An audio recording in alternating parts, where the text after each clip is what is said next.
안녕하십니까. 오늘은 여러분들하고 베드로전서 4장을 함께 나누기를 원합니다. 이 말씀을 통하여 우리가 살아가는 이 때를 깨닫고 분별하고 우리가 이 때에 어떻게 살아가야 할지를 우리들 자신들을 하나님 앞에서 점검해 볼 수 있는 귀한 시간 될 수 있기를 예수 그리스도의 이름으로 축원합니다. 베드로전서 4장을 읽겠습니다.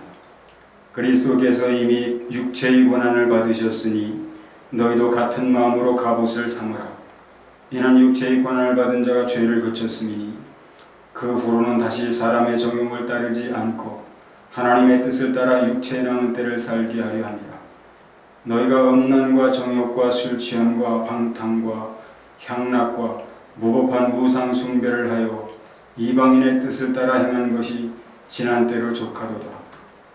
이러므로 너희가 그들과 함께 그런 극한 방탕에 다름질하지 아니하는 것을 그들이 이상히 여겨 비방하나 그들이 산자와 죽은 자를 심판하기로 예비하신 이에게 사실대로 고하리라. 이를 위하여 죽은 자들에게도 복음이 전파되었으니 이는 육체로는 사람으로 심판을 받으나 영으로는 하나님을 따라 살게 하려 함이라. 만물의 마지막이 가까웠으니 그러므로 너희는 정신을 차리고 근신하여 기도하라. 무엇보다도 뜨겁게 서로 사랑할지니 사랑은 허다한 죄를 덮느니라. 서로 대접하기를 원망 없이 하고 각각 은사를 받은 대로 하나님의 여러 가지 은혜를 맡은 선한 청지기같이 서로 봉사하라.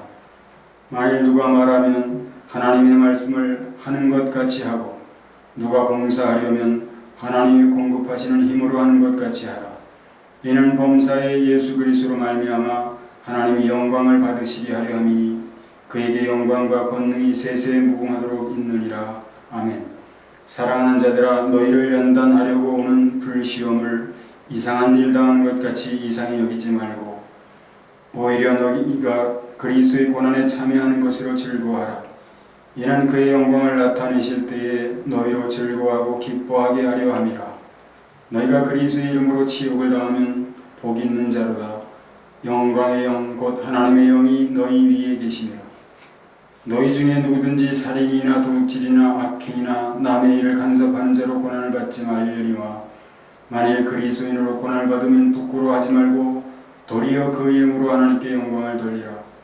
하나님의 집에서 심판을 시작할 때가 되었나니 만일 우리에게 먼저 하면 하나님의 복음을 순종하지 아니하는 자들의 그 마지막은 어떠하며 또 의인이 겨우 구원을 받으면 경건하지 아니한 자와 죄인은 어디에 서리요. 그러므로 하나님의 뜻대로 고난을 받는 자들은 또한 선을 행한 가운데 그 영혼을 미쁘신 창조주께 의탁할지어다. 아멘.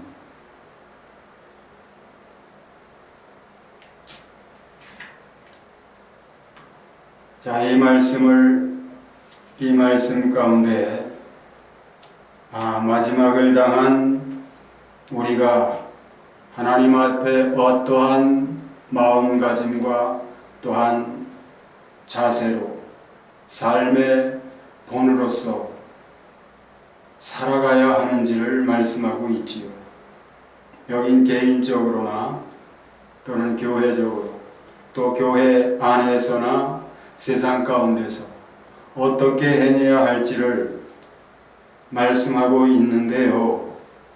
자, 먼저 4장 1절은 이렇게 말씀하시죠.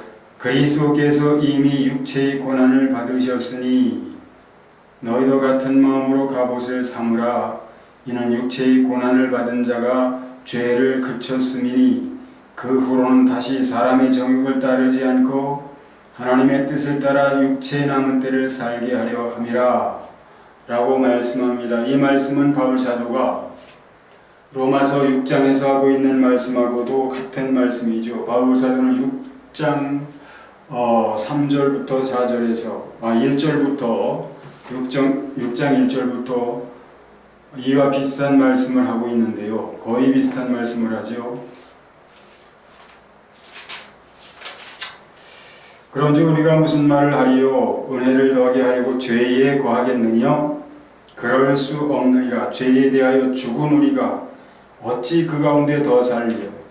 죄에 대하여 죽었는데 죽은 우리가 어떻게 죄 가운데 더 살겠느냐?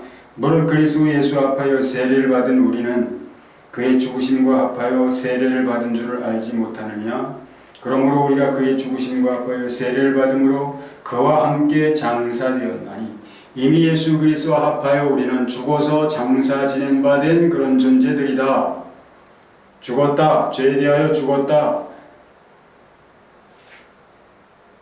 그렇게 말씀하면서 6절에 보면 우리가 알거니와 우리 옛사람이 예수 함께 십자가에 못 박힌 것은 죄의 몸이 멸하여 다시는 우리가 죄에게 종노릇하지 아니하려 함이니 이는 죽은 자가 죄에서 벗어나 의롭다 하심을 얻었음이니라. 이렇게 말씀하고 있죠.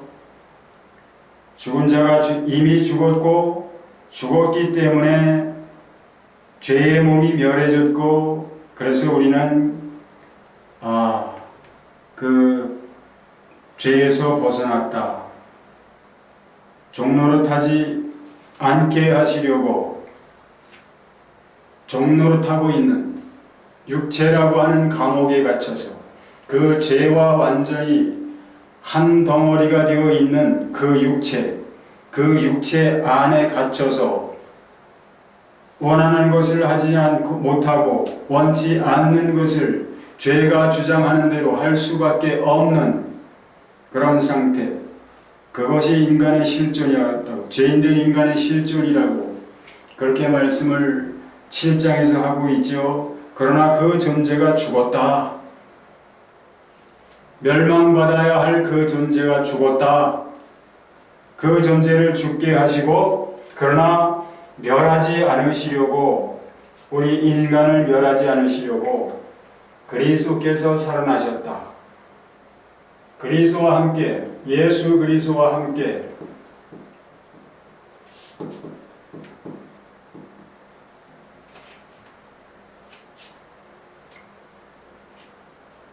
예수 그리스도와 함께 죽었다.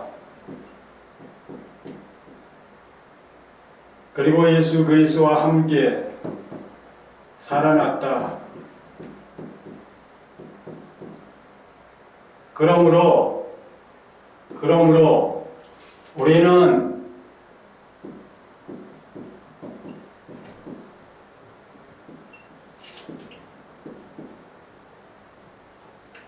죄에 대하여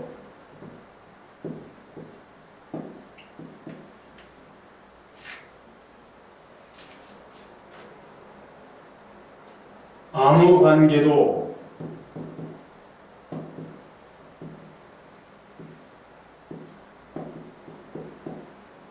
없는 자다. 우리는 죄에 대하여 죽은 자고 하나님께 대하여 산 자다. 죄에 대하여는 죽은 자요 하나님께 대하여는 산 자다. 로마서에서 바울 사도가 그렇게 말씀하고 있지요. 그런데 오늘 베드로 사도가 그 말씀을 하고 있는 것입니다. 베드로전서 4장에서 오늘 우리가 그리스도께서 이미 육체의 고난을 받으셨으니 너희도 같은 마음으로 갑옷을 삼으라. 왜 그렇습니까? 그리스도께서 육체의 고난을 받으신 것과 우리가 어떤 관계에 있다고 우리에게 이런 것을 요구하십니까? 이는 우리가 예수 그리스도의 죽으심이 바로 우리 예수 그리스도의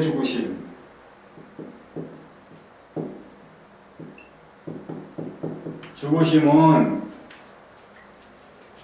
온 인류의 죽음, 죄인 되어서 멸해질 수밖에 없는 온 인류의 죽음, 그 죽음이기 때문에 온 인류, 하나님 앞에 원수가 된 온 인류의 죽음을 대신하신 죽으심이었고, 그러나 하나님이 죽음으로 멸하지 않으시고 끝내지 않으시고 예수 그리스도를 다시 살아나게 하셨는데 예수 그리스도의 살아나신 것이 뭐라고 바울 사도는 말합니까? 왜라고 말합니까? 예수 그리스도가 왜 살아나셨다고 말씀합니까? 고린도전서 15장을 잠깐 보겠습니다. 고린도전서 15장을 보면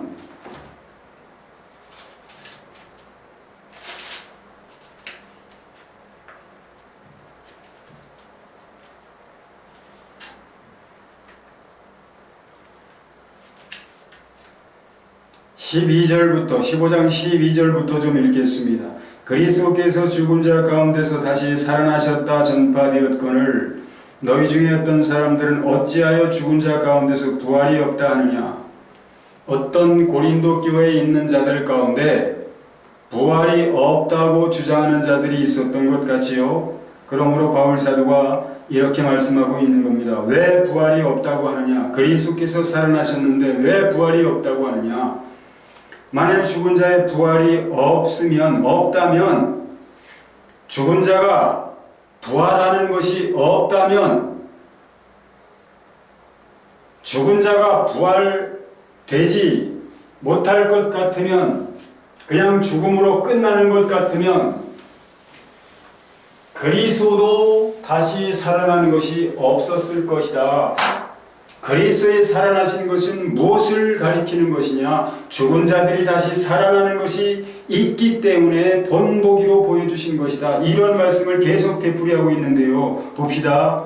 만일 죽은 자의 부활이 없으면 그리스도도 다시 살아나지 못하셨으리라. 그리스도께서 만일 다시 살아나지 못하셨으면 우리가 전파하는 것도 헛것이요 또 너희 믿음도 헛것이며 또 우리가 하나님의 거짓 증인으로 발견되리니 우리가 하나님이 그리스도를 다시 살리셨다고 증언하였습니다. 만일 죽은 자가 다시 살아나는 일이 없으면 하나님이 그리스도를 다시 살리지 아니하셨으리라. 하나님이 그리스도를 다시 살리신 것은 죽은 자가 살아나는 것이 있다는 것, 있기 때문에 죽은 자를 하나님이 다시 살리실 것이기 때문에 예수 그리스도를 살리신 것이다 라고 말씀하는 것이죠. 만일 죽은 자가 다시 살아나는 일이 없으면 그리스도도 다시 살아나신 일이 없었을 터예요. 똑같이 대풀에서 말씀합니다. 그리스도께서 다시 살아나신 일이 없으면 계속해서 영어로 if 그렇게 말씀하고 있지요.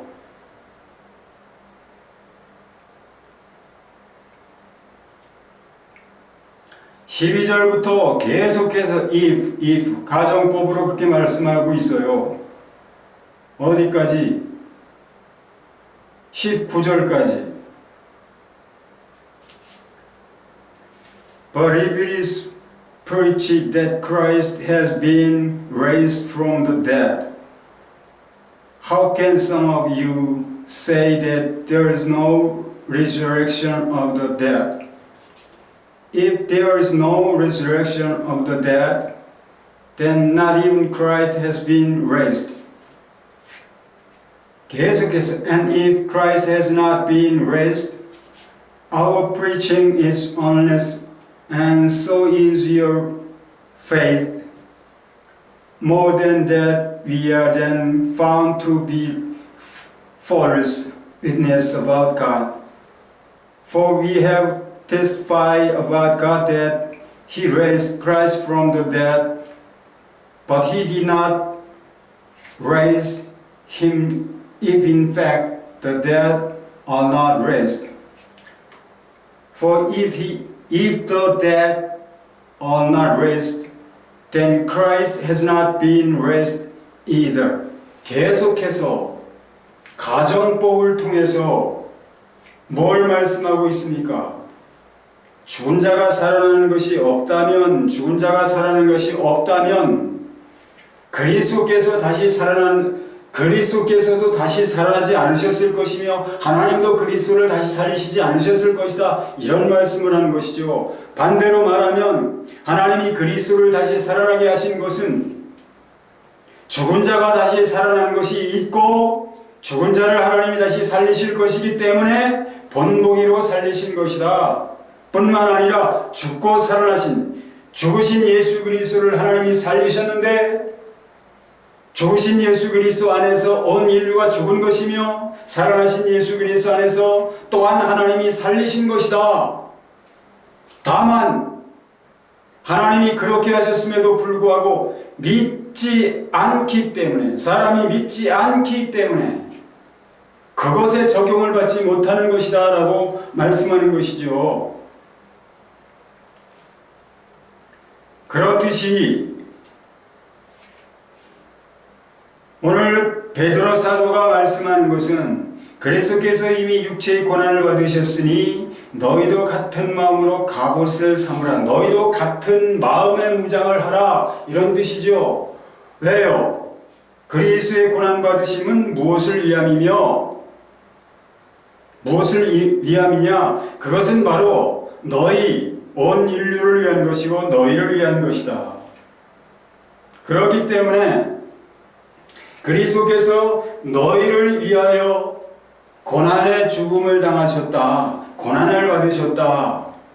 그러므로 너희에게도 그런 고난이 요구되고 있고 너희에게도 그런 고난이 주어진다 라는 것을 지금 말씀하고 있는 것이, 그러므로 너희도 같은 마음으로 갑옷을 삼으라. 갑옷은 무장하는 거잖아요. 무장하는 거.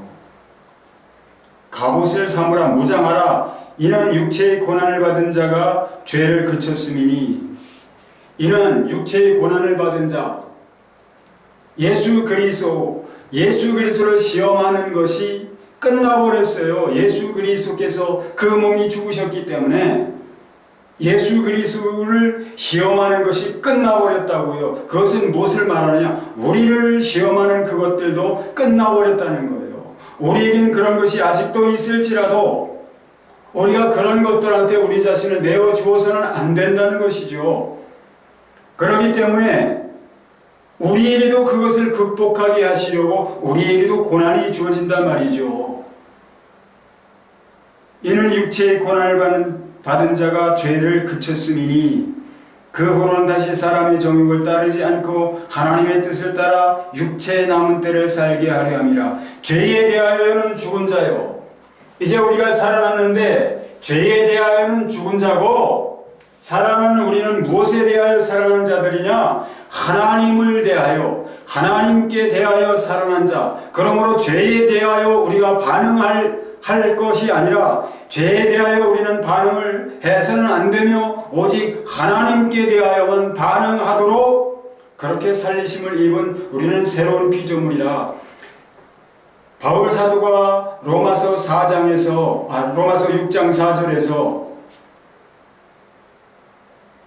이는 그리스도로 죽은 자 가운데서 살리심과 같이 너희로 또한 새 생명 가운데서 행하게 하려 하심이라. 그리스도를 살리신 것과 우리가 새 생명 가운데서 행하는 그것이 어떤 관계에 있습니까? 뭘 말씀하는 겁니까? 그리스도의 살아나심은 바로 우리의 살아남이기 때문에 살아나신 그리스도 안에서 믿는 자가 살아난 것이기 때문에, 살아났는데 어떻게 살아나느냐? 그리스도와 하나 된 관계로 살아났기 때문에 그리스도의 살아남은 바로 우리의 믿는 자의 살아남이라 이 말입니다. 그러므로 그리스도가 살아나셨다. 어떻게? 예수 그리스도께서 요한복음에서 말씀하시죠. 당신이 누구시라고요? 죽은 나사로를 위하여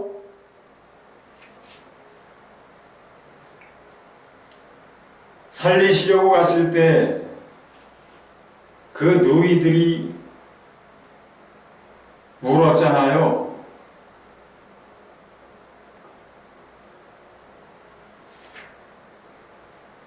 예수님께서 그때 말씀하신 것이 나는 부활이고 생명이다. 나는 부활이고 생명이다. 예수 그리스도는 부활이고 부활 자체이시고 생명 자체이시다.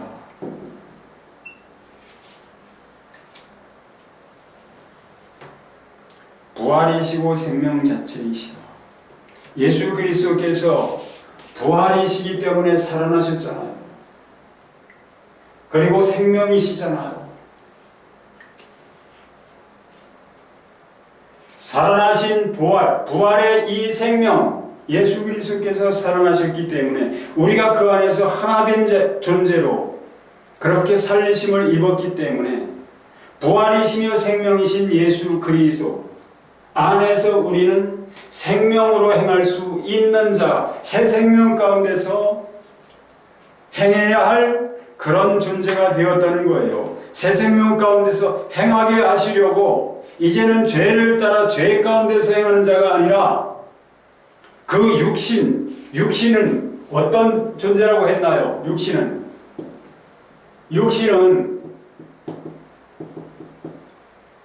죄의 몸, 사망의 몸. 이 안에 하나가 되어 있는, 포로가 되어 있는 나라는 존재는 이 죄가, 사망이 주장하는 대로 나라는 존재는 이 육신에게 팔려서, 육신에게 매여서 죄와 사망이 주장하는 대로 원치 않는 일, 곧 죄와 사망의 일을 할 수밖에 없는 그런 존재였지만 이 죄의 몸이 예수 그리스도 안에서 멸해졌고 이제는 살아나신 예수 그리스도로 말미암아 생명이 되었으므로 새 생명 가운데서 행하게 될 수 있는, 행할 수 있는 그런 존재가 되었다. 그럼에도 우리에게는 아직도 우리가 이 육체를 입고 있기 때문에 바울 사도도 그렇게 탄식하지 않습니까?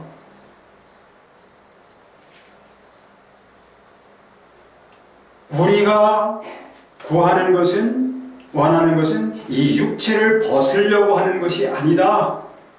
덧입기를 원하는 것이다. 그래서 예수 죽인 것을 그 몸에 짊어진다고 그렇게 말하고 있죠. 그것은 뭡니까? 이 죽을 몸을 자기를 죽음에 내어준다는 거예요. 무엇을 통해서? 하나님의 말씀에 순종하는 것으로서. 하나님의 말씀에 순종하는 것으로서 이 속에서 죄의 욕구가 일어나고 주장하는 그것에 반응하지 않고 그것을 따르는 것보다 그것을 십자가에 못 박는다는 것이죠. 어떻게 해요? 하나님의 말씀을 순종하는 것으로서. 또한 속에서 무엇을 행해야 할지 알게 해주시는 성령을 따라서 그렇게 행하고 있다는 말씀이죠. 오늘 베드로 사도가 말씀하는 것도 다른 것이 아니에요. 우리는 이미 육체의 고난을 받은 자, 예수 그리스도 안에서 육체의 고난을 받은 자다. 예수 그리스도와 함께 죽은 자다. 그래서 죄의 몸이 멸해진 자다. 그렇기 때문에 죄가 너희 안에서 죄가 너희를 넘어뜨리려고 하고 너희를 주장하려고 하는 그런 일을 시도할지라도 너희는 그것을 따르지 말라.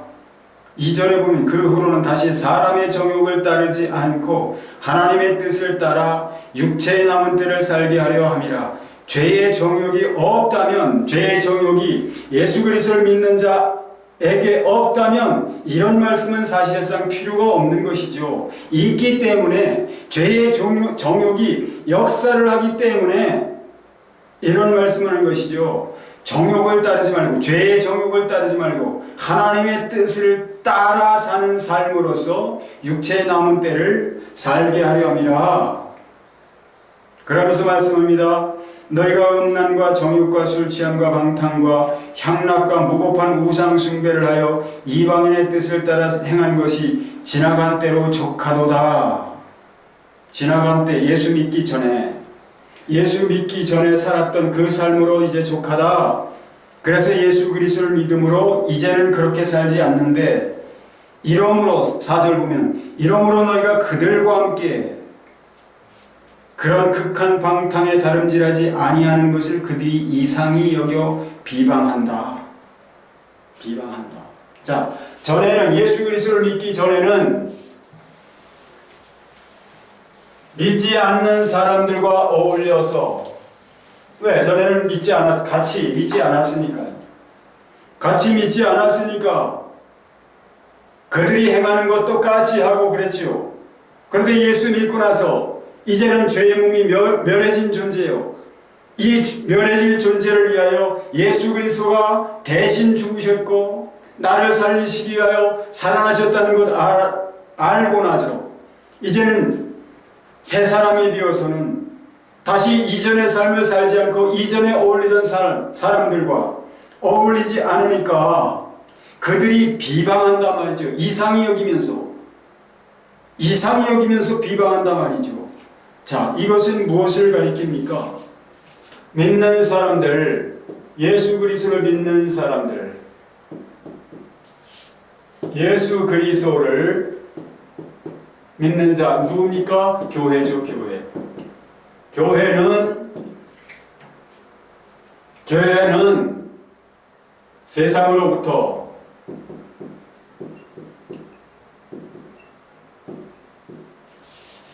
고난을 또는 환난을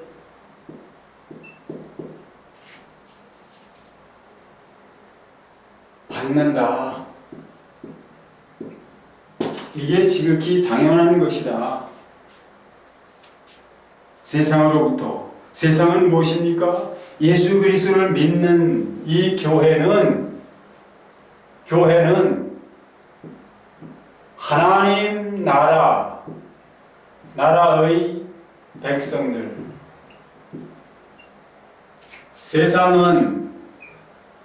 세상은 마귀의 나라의 백성.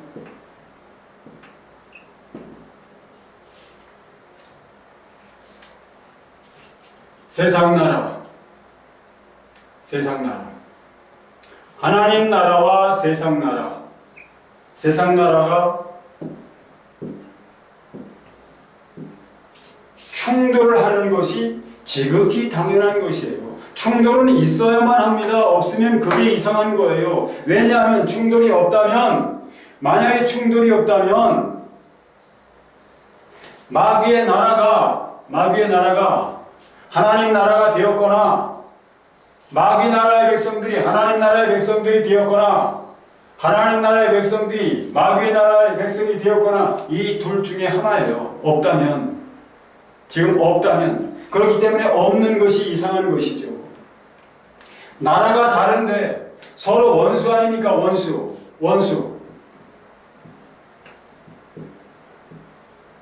원수된 관계. 마귀의 나라와 하나님 나라는 서로 원수된 관계거든요. 원수된 관계가 어떻게 같이 공존하면서 화평할 수가 있느냐, 이런 말이죠. 그렇기 때문에 하나님을 믿는 사람들, 제대로 예수 그리스도를 믿는다면 세상이 그들이 이상하게 여기 비방할 뿐만 아니라 뭐라고 말씀합니까?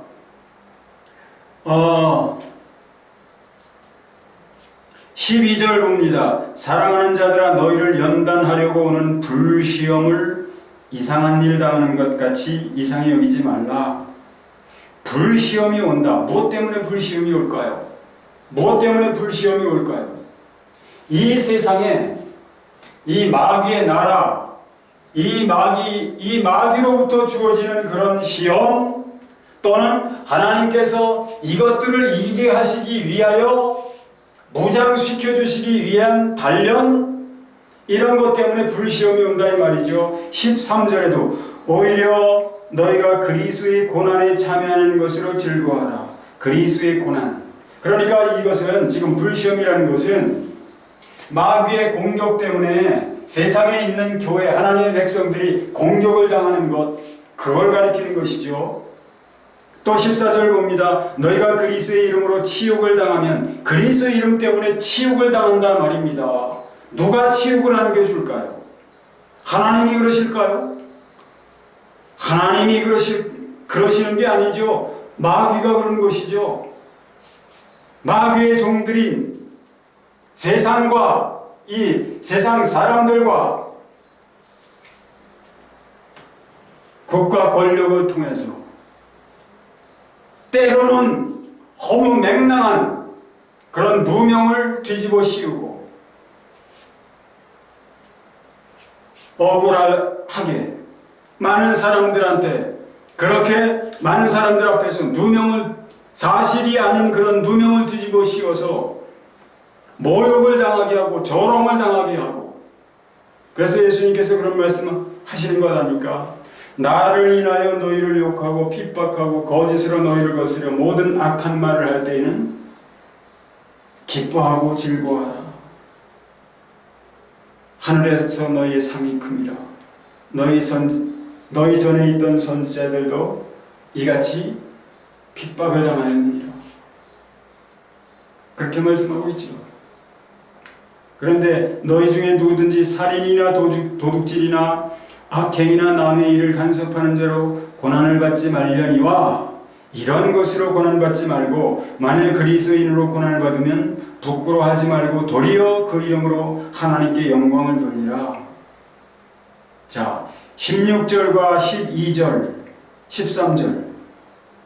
이상한 일, 이런 일이 너희들에게 주어지거든 이상하게 여기지 말고 도리어 오히려 너희가 그리스도의 고난에 참여하는 것으로 즐거워하라. 그런 일은 그리스도에게도 주어졌었다. 아무 죄 없으신 예수 그리스도를 세상은 죄인이라고, 저주를 받은 자라고 그렇게 십자가에 못 박아 죽였지 않습니까? 우리에게 그런 고난이 당하는 것도 그것은 우리도 예수 그리스도의 고난에 동참하는 것이다. 그렇기 때문에 그건 부끄러워할 것도 아니다. 오히려 하나님께 영광을 돌려야 할 일이다. 이런 것을 말씀하는데요. 자, 7절부터 11절이 무엇을 말씀하고 있습니까? 7절부터 만물의 마지막이 가까웠으니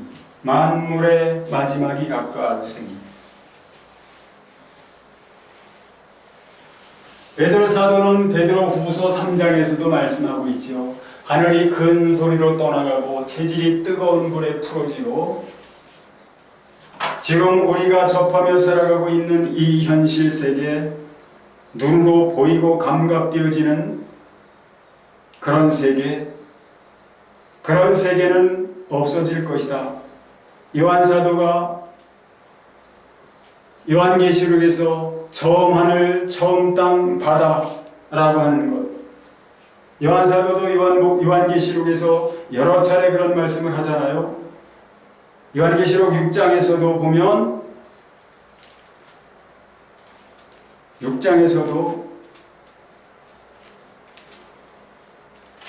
12절부터 보면 내가 보니 여섯째 인을 떼실 때 큰 지진이 나며 해가 검은 털로 짠 상북같이 검어지고 다른 온통 피같이 되며 하늘의 별들이 무화과 나무가 태풍에 떨어져 흔들려 설익은 열매가 떨어지는 것 같이 땅에 떨어지며 하늘은 두루마리가 말리는 것 같이 떠나가고 각 산과 섬이 제자리에서 옮겨지는 그런 일들이 있을 것이다.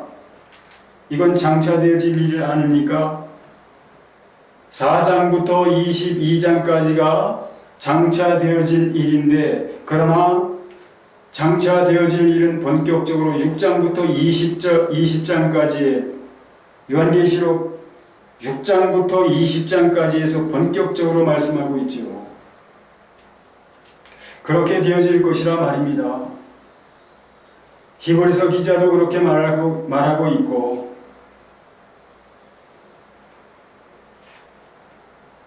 바울 사도도 데살로니가 후서 2장에서 말씀하고 있지 않습니까?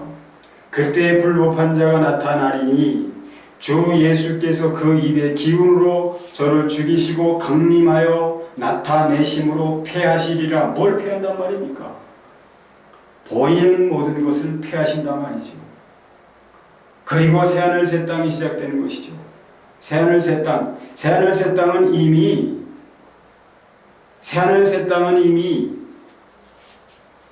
우리가 살아가고 있는 이 세상에 은밀하게 임해 있습니다.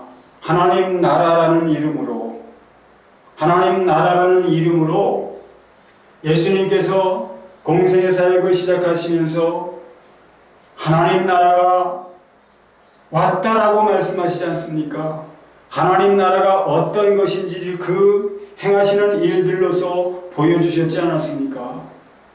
그 하나님 나라에 어떻게 소속될 수 있는지 보여주셨고 말씀하시지 않았습니까?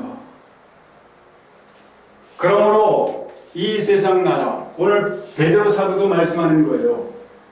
베드로 사도도 만물의 마지막이 가까웠으니, 만물의 마지막은 언제입니까? 예수 그리스도께서 강림하시는 그때가 마지막이죠. 그것은 하나님이 처음 창조하신 그러므로 만물이 생겨났잖아요. 그 만물이 이제 끝날 때가 됐다. 끝날 때가 가까웠다. 다른 말로 하면 예수 그리스도의 재림하실 때가 가까웠다. 그러므로 예수 그리스도께서 다시 오실 그때가 가까웠는데 어떻게 살아야 되겠느냐? 정신을 차려라. 그리고 근신하라. 그리고 기도하라. 무엇보다도 뜨겁게 사랑할지니, 무엇보다도 above all, most of all, 뭐 이런 뜻이죠. 다른 그 어떤 것보다도 뜨겁게 사랑하라. 예수 그리스도께서 사랑하심으로 율법을 완성하셨잖아요. 사랑은 율법의 완성이라. 남을 사랑한 자는 율법을 다 이뤘느니라. 그렇게 말씀하잖아요. 왜 예수 그리스도께서 자신을 버리셨습니까? 우리의 본이 되신 거예요. 율법을 이루시고 예수 그리스도가 철저하게 순종하시고 다 이루셨기 때문에 예수 그리스도 안에 있는 자들은 율법을 이룬 자들이에요. 그러면 예수 그리스도 안에 있다는 것은 무엇입니까? 예수 그리스도께서 어떻게 율법을 이루셨나요? 철저하게 순종하심으로 이루셨는데요. 순종하신 것으로 나타내신 것이 무엇입니까? 사랑하시는 것이죠. 사랑하시는 것으로 그렇게 순종하셨죠. 사랑하는 일에 자신을 내어주신 것이죠. 그건 우리 인간들의 삶이 하나님 앞에 그래야 한다는 것을 또한 보여주신 것이기도 해요. 그렇기 때문에 오늘 베드로 사도도 말씀하고 있는 겁니다. 무엇보다도 뜨겁게 서로 사랑하지. 예수 그리스도께서 하셨기 때문에 우리는 할 것이 없다. 이게 아닌 거예요. 예수 그리스도께서 본을 보이셨으므로 인간의 삶의 길이 어떤 것인지 2장에서도 베드로전서 2장에서도 베드로 사도를 말씀하고 있지 않습니까? 그리스도께서도 너희를 위하여 본을 보이사 너희에게 그 자취를 따라오게 하려 하셨다. 예수 그리스도께서 본을 보이신 그것이 우리가 길이 무엇인지를 알 수 있도록 하시기 위하여 남겨놓으신 자취라 이 말입니다. 거기는 당연히 그 길, 예수님이 남겨놓으신 그 자취를 따라가는 길, 그 길을 걸어가는 과정에는 당연히 고난이 있을 수밖에 없는 거예요. 환난이 있을 수밖에 없는 거예요. 왜? 세상은 다르거든요. 세상은 이상히 여긴다고요. 자기들처럼 살지 않는 것을 이상히 여기고 그래서 세상의 삶을 살지 않고 하늘의 삶, 곧 예수 그리스도를 쫓아 사는, 예수 그리스도를 본받아 예수 그리스도처럼 살아가는 사람들, 그런 사람들을 이방인으로 여기는 것이죠. 세상은 이방인으로 여기고 자기들과 같지 않다고 핍박하고, 세상은 우리가 세상과 같지 않는 것을 용납하지 않습니다. 우리가 세상처럼 되어지지 않으면 이 세상 법으로 다스리려고 해요.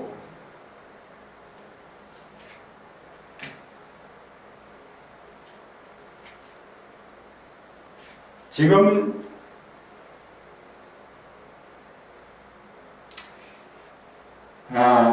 여호와 증인들의 예를 들어서, 이단들인데 그들의 예를 들어서 죄송합니다만, 그러나 그들에게도 옳은 것은 있지요.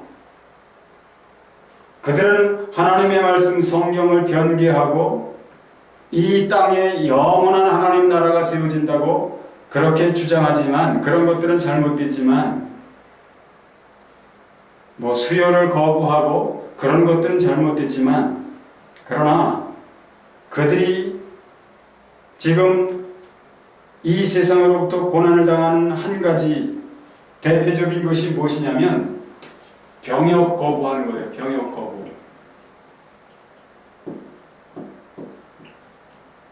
이것은 무엇이냐? 병역 거부는, 총을 든다는 것은 남을 죽이기 위한 무기거든요. 그게 예수 그리스도께서 그렇게 말씀하셨지 않습니까? 검을 든 자는 검으로 망한다. 내 나라는 이 땅에 속한 것이 아니다. 내 나라는 세상과 같지 않다. 세상은 총칼을 가지고 지금 세계가 하나가 되려고 하면서 평화를 말하고 그러면서도, 보십시오. 이 나라에 지금 문제가 되고 있는 것이 무엇입니까? 저 북녘 땅에 핵을 만드는 것, 그것 때문에 그게 위협이 된다고. 저 북한이 핵을 만드는 것이 위협이 된다고, 세계를 위협한다고 지금 난리들을 치지 않습니까? 그러나 북한만 핵을 가지고 있습니까? 핵을 가지고 있는 나라들이 얼마나 많아요. 그렇다고 제가 지금 북한을 두둔하는 것 아닙니다. 많은 사람들이 하나님 나라, 하나님을 믿는다고, 예수 그리스도를 믿는다고 하면서 하나님을 믿고 예수 그리스도를 믿는 사람들은 어디 소속입니까? 하나님 나라 소속이지 이 세상 소속이 아니에요. 그런데 하나님을 믿는다고 하는 사람들이, 많은 사람들이, 거기에는 목회자들도 포함돼요. 목회자들, 어줍지 않은 목회자들이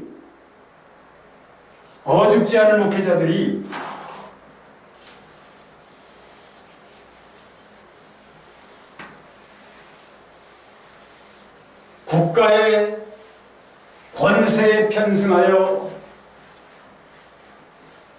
반공 이데올로기 그런 거 주장하고,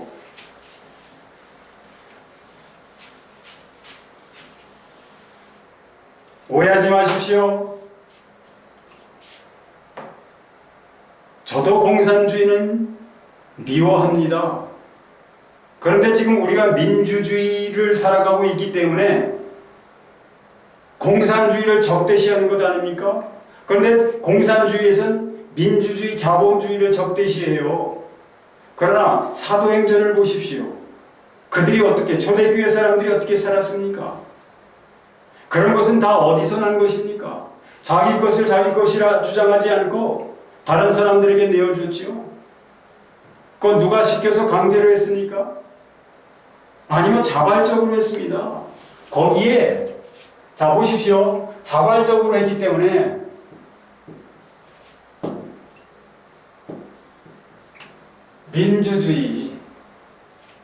민주적으로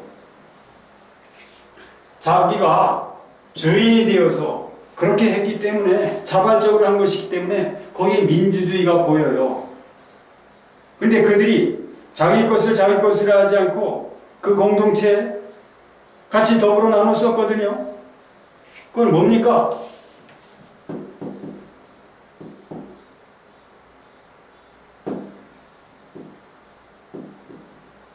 공산, 사회주의, 공산주의. 그런 모습이 나타났잖아요.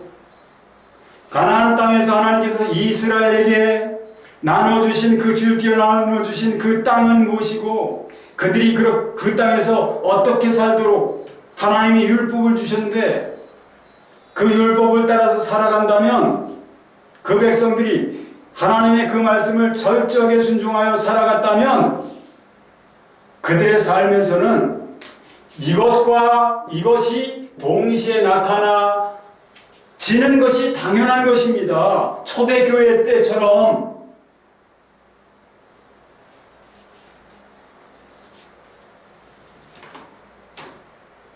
이스라엘 백성들의 삶 속에서 나타나지 않았던 것이 초대교회 때에 나타났던 거예요. 그런데 지금 이렇게 서로 나뉘어가지고 이것이 옳다, 이것이 옳다, 이것이 옳다. 인간들이 그렇게 주장하고 있는 것이죠. 그리고 적대시하고 있는 것이죠. 뭘까요? 지금 민주주의를 주장하고 있는, 민주주의를 기반으로 하고 있는 나라들이, 우리나라만 봐도 봅시다. 자, 무상교육,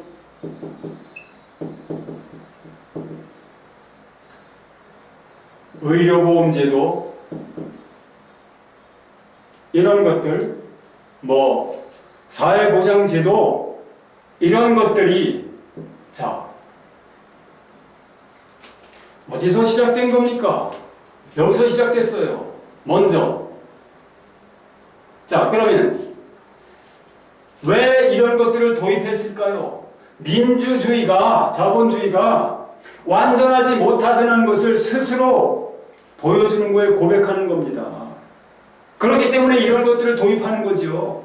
자, 보세요. 공산주의, 여기는 자본주의, 시장경제,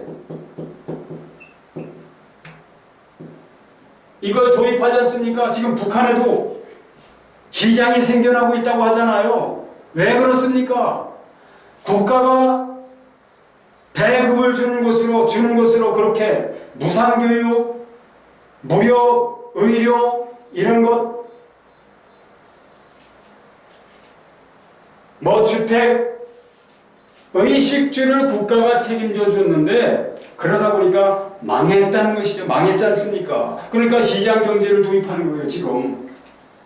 왜 그렇습니까? 공산주의 이것만으로 부족하다는 것이죠. 부족하다는 것, 공산주의가 완전하지 못하다는 것을 스스로 고백하는 것이라고요. 저 중국을 보자고요. 중국. 항묘백묘라고 하는 그런 말 아시죠? 등소평이라는 사람이 검은 고양이든 흰 고양이든 쥐를 잘 잡기만 하면 된다. 그건 무슨 뜻이냐? 자본주의, 시장경제를 도입하더라도 중국 나라가 부강하게 되기만 하면 된다. 백성들이 잘 먹고 잘 살 수 있게 해주면 그만이다. 그런 말을 한 거죠. 자, 무슨 말이냐? 민주주의, 자본주의 사회에서는 공산주의, 사회주의를 적대시합니다. 좌빨이니 이런 말하고 극군이 이런 말들 하고 그러는데 서로 그렇게 적대시하고 있죠. 그런데 그러면서 옛날에 저 미국의 부시 대통령이 북한을 가리켜 악의 축이라고 했습니다.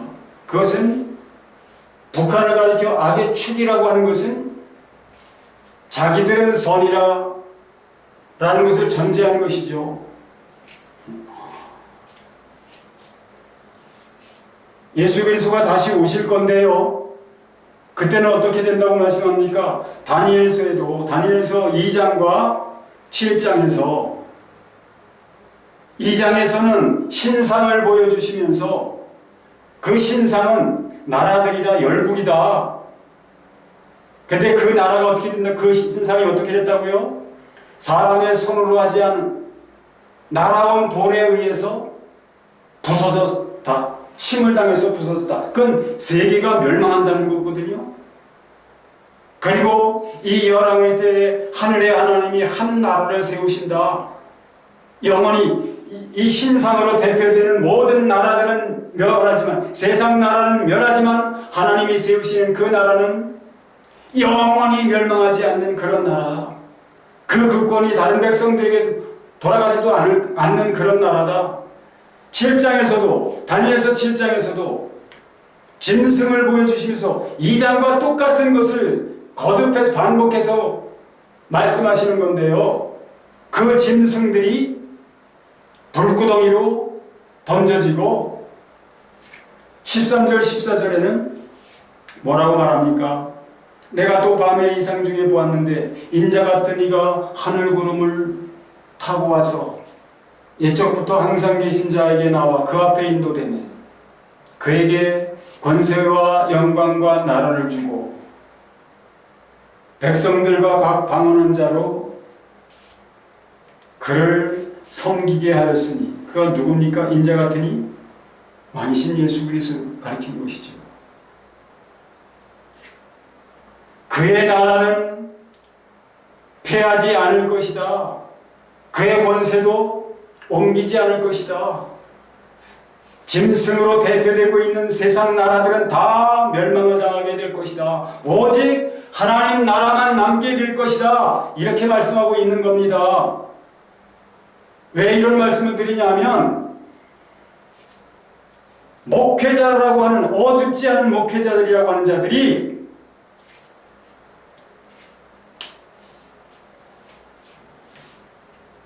이 세상 나라의 이 정권에 편승한다는 말이죠.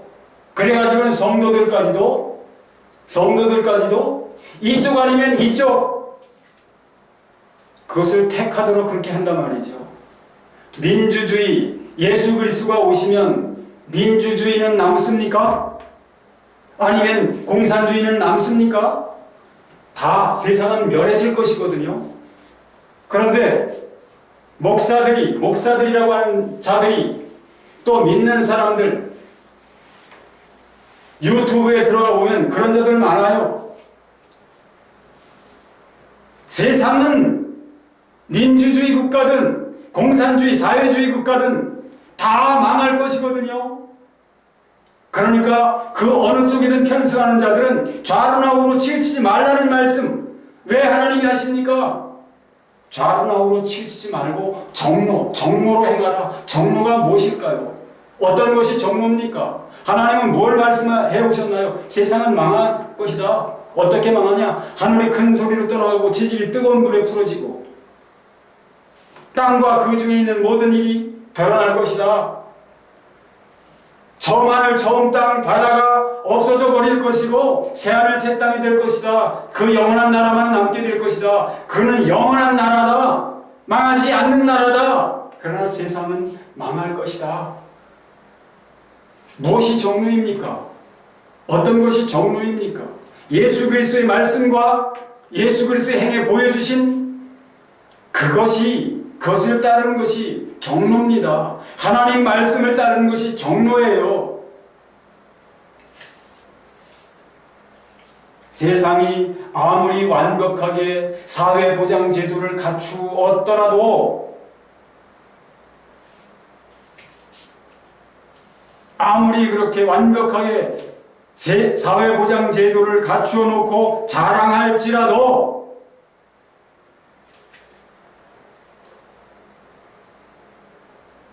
하나님을 인정하지 않잖아요. 하나님을 인정하지 않고 거기서 철저하게 하나님을 배척한다니까요. 이것이 세상이에요. 마귀의 수종자인 세상.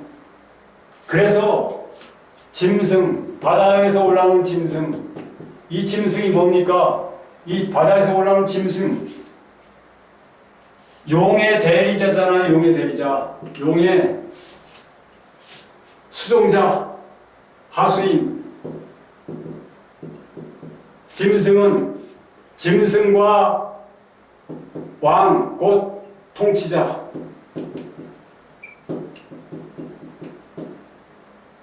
이것은 용과 같은 모습을 하고 있잖아요. 왜? 일체가 되어 있기 때문에. 그렇기 때문에 이 짐승으로 대표되고 있는 세상은 망할 겁니다.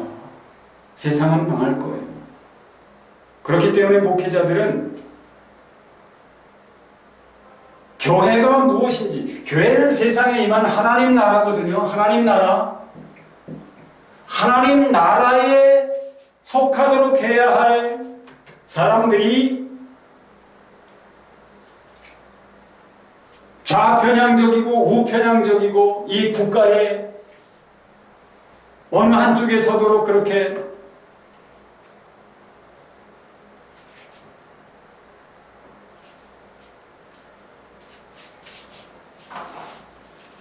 우리가 알아야 할 것은 오늘 베드로 사도가 말씀하는 바가 무엇입니까?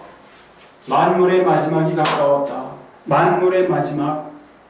하나님의 창조로부터 시작된 인간이 범죄하지 않았다면 만물의 끝은 없겠지요. 그러나 인간이 범죄해서 오염시켰기 때문에 하나님의 창조 질서를 다 망쳐놓았기 때문에 그 인간이 누굽니까? 사단의 하수인들이잖아요. 사단의 하수인들. 사단과 사단의 하수인들이 세워온 것이 무엇입니까? 오늘 인간의 문명이죠. 인간의 문명이고 인간의 풍습이죠. 세상의 문명이고 세상의 풍습이라고요. 이건 하나님을 기쁘시게 하는 것이 아니라 바벨탑인 거예요. 바벨탑. 하나님이 니무롯 때에 그때 사람들이 다 참여해서 세우던 바벨탑, 그것을 언어를 흩어놓으심으로 그 일을 함께하지 못하게 하심으로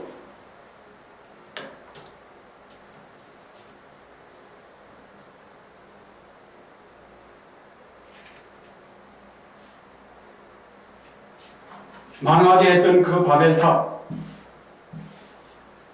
신세계 질서를 추진하는 자들이 뭐라고 말합니까? 뭐라고 말하는지 아십니까? 이 바벨탑을 쌓는 일, 이제는 다시는 실패하지 않을 것이다 라고 말합니다. 노골적으로, 아주 노골적으로 말합니다. 바벨탑을 쌓는 일, 다시는 망하지 않을 것이다, 다시는 실패하지 않을 것이다 라고 그렇게 뻔뻔스럽게 말하고 있습니다. 이 사탄의 도구 앞잡이들이. 그런데 지금 세계가 그렇게 하나가 되어가고 있습니다. 그 짐승의 정부, 단일 정부를 추구하고 있는, 세계 단일 정부를 추진하고 있는 자들, 그들은 아주 노골적으로 하나님이 흩으신, 쌓지 못하게 하신 그 바벨탑, 그 모양을 유럽연합의 그 국회의사당, 그것도 바벨탑 모양을 따라서, 모양을 쫓아서 본따서 그렇게 건축한 거예요. 그리고 그 바벨탑, 사탄의 상징인 그런 것들을 아주 노골적으로 이제는 말도 하고 다 그냥 보여줍니다. 이젠 거의 갈 때까지 갔다는 거예요. 뭐만 남았습니까? 사단이 노예라면 적그리스도가 나타나는 그 일, 그리고 끝나게 될 그 일만 남겨놓은 시점이라고요. 만물의 마지막이, 다시 말하면 주님이 재림, 예수 그리스도의 재림이 가까웠다고요. 그런데 어떻게 살아야 되느냐? 예수 그리스도의 본을 쫓아서 살아야 한다는 것이죠. 오늘 7절부터 4장 7절부터 11절에서는 믿는 자가 어떻게 주님의 몸인 교회를 이루어야 하는지, 교회가 정말 교회되기 위해서 어떻게 해야 되는지를 지금 말씀하고 있어요. 만물의 마지막이 가까웠으니 그러므로 너희는 정신을 차리고 근신하여 기도하라. 무엇보다도 뜨겁게 서로 사랑할지니 사랑은 허다한 죄를 덮느니라. 서로 대접하기를 원망 없이 하고 각각 은사를 받은 대로 하나님의 여러 가지 은혜를 맡은 선한 청지기같이 서로 봉사하라. 만일 누가 말하려면 하나님의 말씀만 하는 것 같이 하고 누가 봉사하려면 하나님이 공급하시는 힘으로 하는 것 같이 하라. 이는 범사의 예수 그리스도로 말미암아 하나님의 영광을 받으시게 하려 함이니 그에게 영광과 권능이 세세무궁하도록 있느니라. 아멘. 모든 영광을 하나님께만 돌려라. 하나님께만 영광을 돌리려면 어떻게 해야 되느냐? 너희가 그리스도의 몸으로서 온전해야 하고, 그리스도의 몸을 어떻게 온전해질 수 있느냐? 서로 사랑하는 것으로서. 그 사랑은 어떤 사랑입니까? 주님께서 자신을 내어주신 그런 사랑으로 서로 사랑하라는 것이죠. 그것도 뜨겁게, 무엇보다도 뜨겁게. 그리고 각각 은사를 받은 대로, 지체들이 각각 은사를 받은 대로, 그 은사를 받은 자들이 어떻게 해야 된다고요? 자신을 위해서가 아니라 서로 봉사하는 일에 그걸 사용하라는 얘기입니다. 하나님이 어떤 은사를 주셨든지 그것을 서로 봉사하기 위하여, 섬기는 일을 위하여 그렇게 일하라는 것이죠. 자기를 주장하지 말라는 것이요. 자기를 내세우지 말라는 거예요. 11절에 보면 만일 누가 말하려면 하나님의 말씀을 하는 것 같이 하고, 자기를 내세우지 말고 하나님이 하시는 것처럼 하라는 것이죠. 이렇게 세상 속에서 살아가는 사람들은 고난을 받을 수밖에 없습니다. 세상으로부터 고난이 주어질 수밖에 없습니다. 초대교회 때에 로마 시대에 교회가 왜 핍박을 받았습니까? 왜 로마가 왜 교회를 그렇게 핍박했나요? 예수 그리스도 믿는 자들을 왜 핍박했습니까? 그들은 로마에 협조하지 않았거든요. 협력하지 않았거든요. 왜냐하면 로마는 세계를 정복하기 위하여 침략하고 죽이고 하는 그런 일을 했잖아요. 또한 로마 황제는 자기를 신이라고 하고 자기를 신으로 그렇게 섬기도록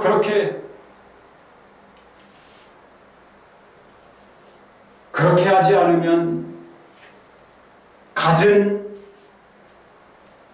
환난을 가져다주고 갖은 방법을 다 동원해서 예수 믿는 사람들을 죽였지 않습니까? 얼마나 많은 사람들이 오직 하나님만 하나님 되시기에, 오직 예수 그리스도를 본받아 살아야 하는 그것이 하나님이 원하시는 삶이기에. 그래서 로마의 그 국가 공무원, 공직자가 되는 것도 거부했고요. 군인이 되는 것도 거부를 했고요. 예수 믿는 사람들, 교회가 그랬습니다.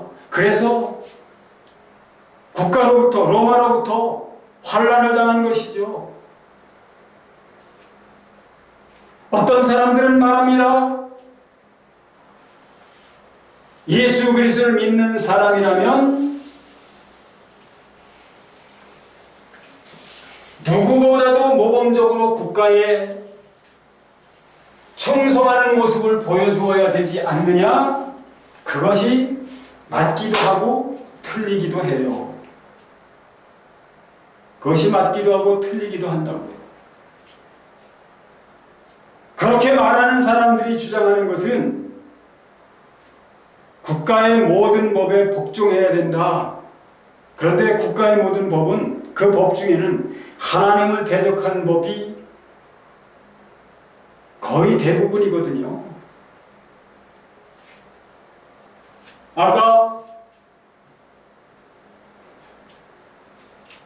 여호와의 증인들에 대해서 얘기를 하다 말았습니다만 그들은 병역거부, 그것은 남을 죽이는 것이기 때문에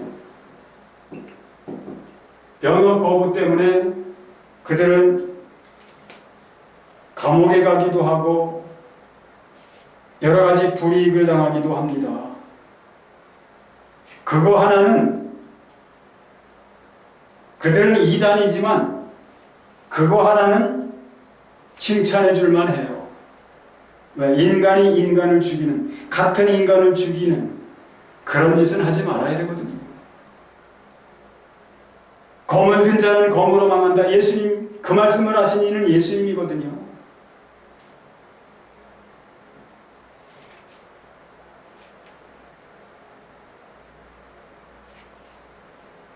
무엇이 국가에 충성하는 것이냐? 정말로 하나님의 뜻을 따라 그 말씀과 뜻을 따라 사는 것이야말로 국가에 충성하는 것이거든요. 왜냐하면 하나님의 뜻대로 살지 않기 때문에 인류가 망하고 국가가 망하는 겁니다. 국가가. 그러므로 하나님의 뜻대로 하나님의 말씀을 따라 예수 그리스도의 본을 따라 사는 것이야말로 국가에 충성하는 것이거든요.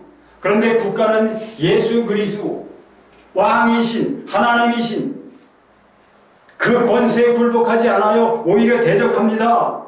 그러면서 예수 믿는 사람들 교회까지도 복속시키려고 하고 관리하고 교회를 와해시키려고 하고 그렇게 해왔고 지금도 하고 있습니다. 그러므로 하나님 나라인 교회는 정말로 예수 그리스도의 본을 쫓아 산다면, 하나님 나라의 삶을 이 땅에서 산다면 그러한 세상으로부터 고난이 주어지는 것은 지극히 당연한 일이라고요. 그런 고난이 없다는 것은 세상과 같아졌거나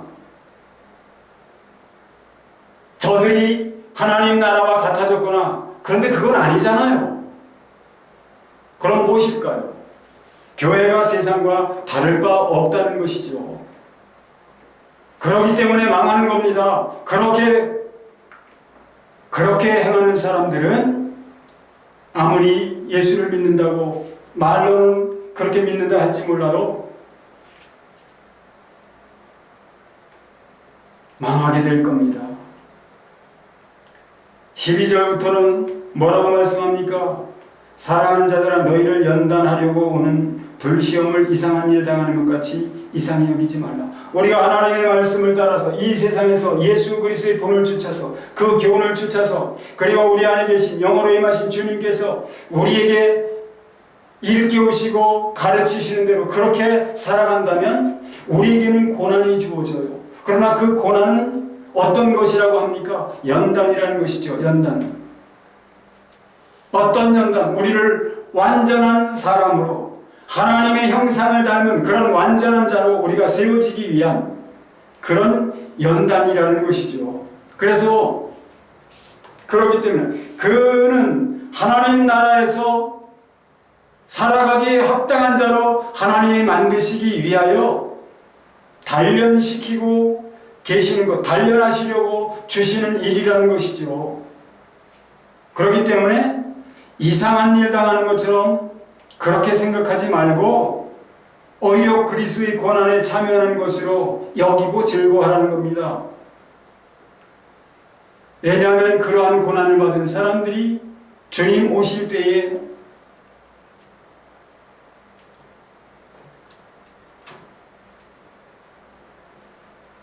더 온전한 영광에 이를 수 있기 때문에, 더 밝은 영광 가운데 나타날 수 있기 때문에,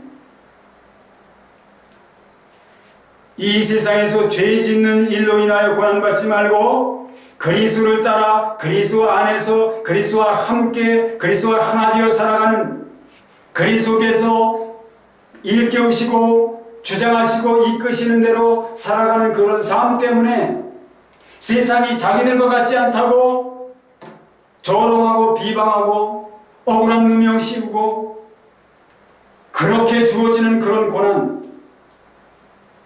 그런 고난을 받으면 기뻐해야 되겠지만 죄를 지음으로 고난을 당하지는 말라. 하나님의 집에서 심판이 시작될 것이다. 그런데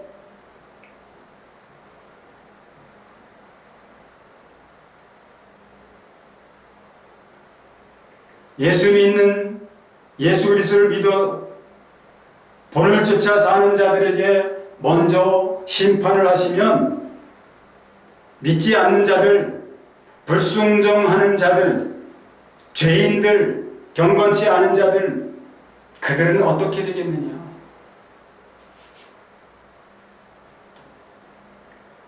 그러므로 하나님의 뜻대로 고난을 받는 자들은 또한 선을 행하는 가운데에 그 영혼을 미쁘신 창조주께 의탁할지어다. 모든 것을 우리는 이미 그리스도 예수를 믿는 사람들, 그래서 그리스도 예수 안에 있는 자들은 그리스도 예수와 하나 된 자들이기 때문에 더 이상 자기가 아닌 것이죠. 더 이상 자기가 아닌 것이고 의탁되어진 그런 존재들이에요. 그렇다는 것을 알고, 그렇기 때문에 주님께 맡겨진 존재들이기 때문에, 하나님 안에 감춰진 그런 존재들이기 때문에 그런 사람들에게 주어진, 그런 사람들이 당하는 고난은 그들이 받는 게 아닙니다. 예수 그리스도를 믿는 사람들에게 당하는 고난은 그 사람이 받는 게 아니고 주님께 당한 일이에요. 주님께 그렇게 하는 겁니다. 하나님께 그렇게 하는 겁니다. 이 세상이, 마귀가. 그러므로 그런 줄 알고 우리가 어떻게 이 세상에서 살아야 될 것이냐. 이제 주님 오실 때가 가까웠다. 만물의 마지막이 가까웠다. 그러므로 정신을 차리고 근신하며 기도하라. 그리고 성도의 삶이 어떠해야 되는지, 다시 말하면 세상 속에서 어떠할지라도 주 예수 그리스도를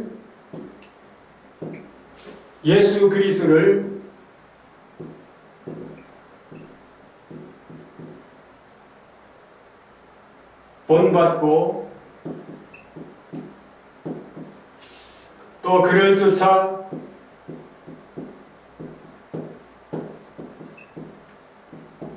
사는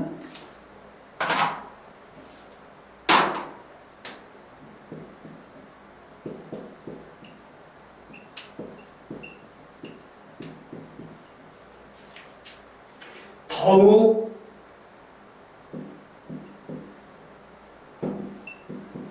하나가 되기를 힘쓰라.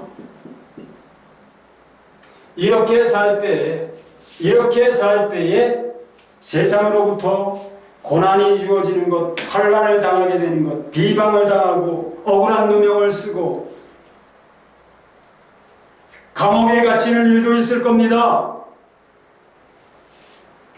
왜? 우리는 이 세상 나라에 속하지 않고 하나님 나라에 속했기 때문에, 하나님 나라의 삶을 살려고 하기 때문에 세상이 자기들과 같지 않다고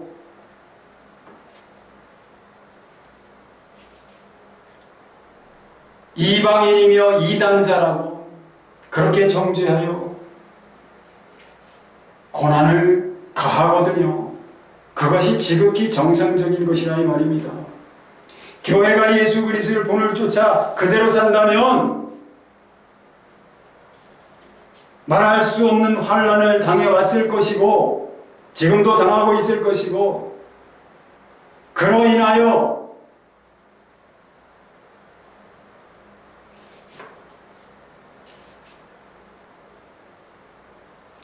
하나님을 알게 되고 하나님의 통치 가운데로 들어간 사람들도 많았겠지요. 지금보다는 더 많았겠지요.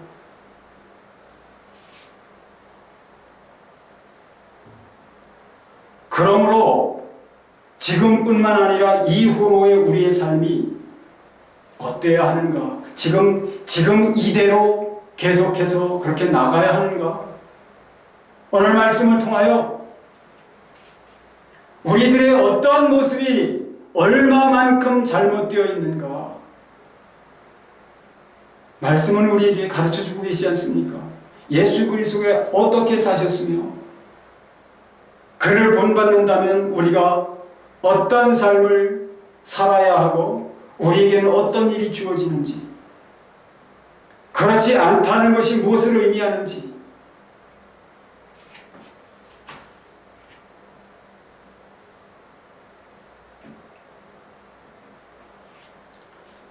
살아계신 주님의 몸이 아니고, 교회가 살아계신 주님의 몸이 아니고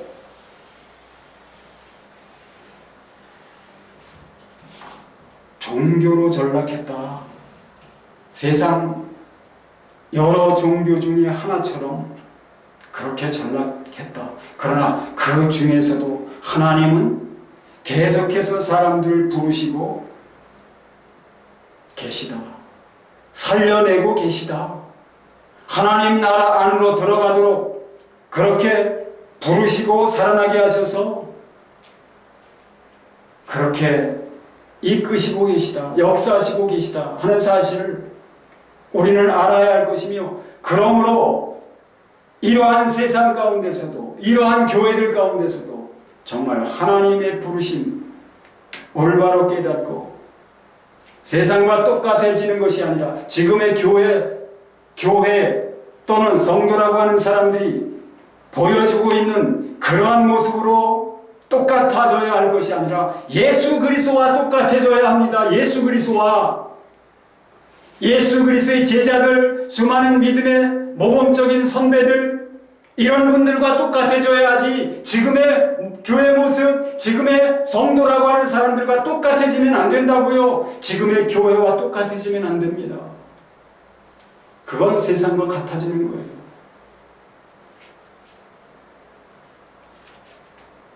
그러므로 오늘 이렇게 말씀하고 계시는 것처럼 우리는 이미 예수 그리스도와 함께 죽은 존재들이다.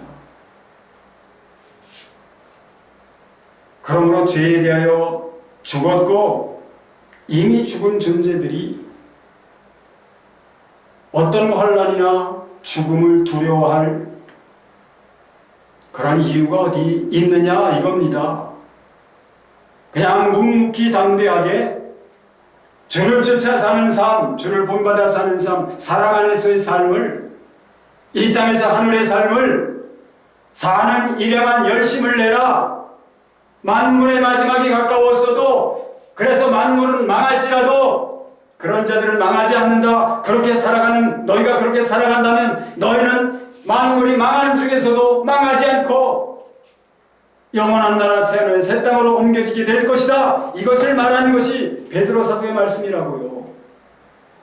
그러므로 이 말씀을 올바로 깨닫고 오직 주님께 속하여 주님의 말씀과 본을 본받아서, 또한 우리 가운데 계신 영으로 계신 주님이 우리에게 말씀하시고 일깨우시는 대로 그렇게 우리 자신들을 내어드려서 우리에게서 살아계신 주님이 나타나고 드러나지며 세상으로 보게 하며 그런 것으로 세상에 참빛을 비추며 세상으로 하나님 앞에, 만왕의 왕이신 하나님 앞에, 창조주 되신 절대자 되신 하나님 앞에 두려워 떨며 엎드리게 하고, 그래서 그들도 죄에서 돌이키게 하는 일, 하나님의 통치 가운데 들어가게 하는 일, 그런 일을 감당하면서 만물의 마지막 곧 주 오심을